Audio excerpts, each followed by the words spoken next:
Mike here from Real Lounge Entertainment, and welcome to day 6 of 25 Days of Christmas Horror. Today's movie, we bring you the 1997 movie Jack Frost, and it's a classic in my mind, and hopefully it's a classic in yours. This movie has a runtime of 1 hour 29 minutes and a rating of R. So spoiler warning as we get into Jack Frost.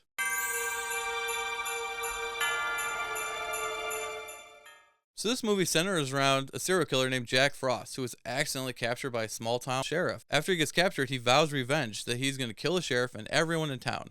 Well, years later, on the day to his execution, his van gets in a snowstorm and crashes. So when Jack Frost's van crashed, it crashed in some sort of other truck carrying some sort of chemical that transformed him to a snowman.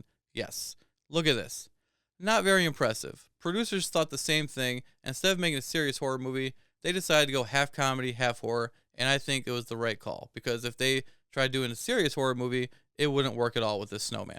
And now for this movie, you have to just accept the corniness at all times. If you just accept it, you can sit down and enjoy this movie for what it is, just a fun little time.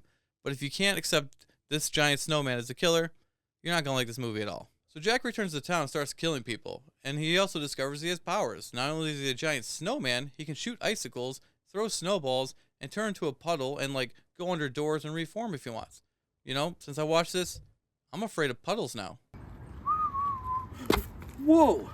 Jack Frost almost got me. So the main protagonist of this movie is the sheriff, his family, and all the town folk. And you kind of like most of them. Not all of them, but most of them. And we're not going to go scene by scene for this movie, so how do they defeat Jack Frost at the end?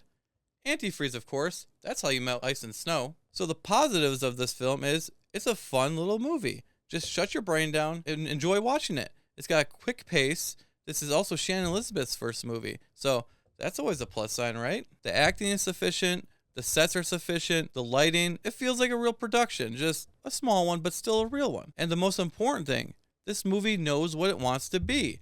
It's not serious. It's a comedy horror. And that's what it delivers. Now, of course, there are some negatives. It is a low-budget movie, and it shows at the very beginning scene when they're transporting Jack. It's snowing heavily, but the van seems very, very fake setish. And with the videos from outside, you can see the snow falling really hard, but there's no snow on the streets.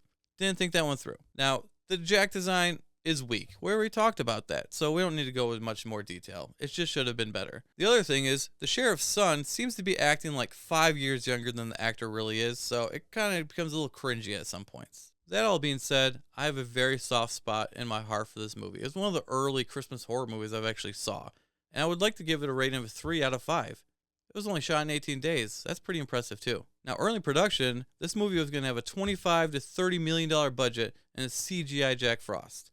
I'm not sure if that would have worked, but let me know in the comments. Would you prefer just this movie, or would you have liked to seen that movie? Now, on a weird note for this movie, and I don't want to say this in a joking manner, the actor Christopher Allport, who portrayed the sheriff in the first and second movie, yes, there is a sequel to this, actually died in an avalanche. What are the coincidences of that happening? So, I find that pretty weird. So thank you for watching day 6 of 25 Days of Christmas Horrors. Join us tomorrow when we see what kind of creatures would have came from World War II.